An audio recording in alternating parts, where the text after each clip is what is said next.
আলাইকুম ওয়া রাহমাতুল্লাহি ওয়া বারাকাতুহু। ওয়ালাইকুম আসসালাম রাহমাতুল্লাহি ওয়া বারাকাতুহু।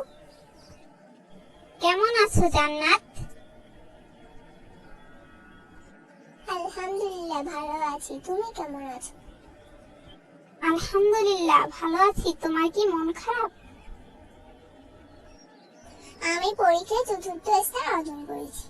আমার আশা ছিল প্রথম স্থান অর্জন করার, আর এই কারণেই আমার মন খারাপ। আলহামদুলিল্লাহ, তোমার মাদ্রাসায় 30 জন ছাত্রছাত্রী, তার ভিতরে তুমি চতুর্থ স্থান অর্জন করেছো।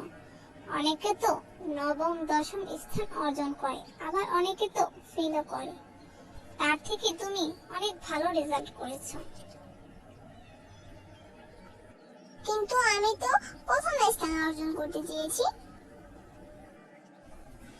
এবার প্রথম স্থান অর্জন করতে পারোনি, তাতে কি হয়েছে? মন খারাপ করো না। ইনশাআল্লাহ তুমি মনোযোগ দিয়ে পড়াশোনা করলে সামনের পরীক্ষায় ভালো ফলাফল করতে পারবে, প্রথম স্থান অর্জন করতে পারবে। মনে রেখো, আমাদের সবসময় আল্লাহর শুকরিয়া আদায় করা উচিত, আল্লাহর উপর ভরসা রাখা উচিত। ইনশাআল্লাহ আমি ভালো করে লেখাপড়া করে প্রথম স্থান অর্জন করব। আলহামদুলিল্লাহ, আমি দোয়া করি তুমি যেন প্রথম স্থান অর্জন করতে পারো। আমার জন্য দোয়া করো, আমি যেন ভালো করে পড়ালেখা করতে পারি।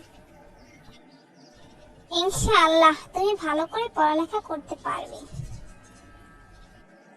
আলহামদুলিল্লাহ, তাই যেন হয়।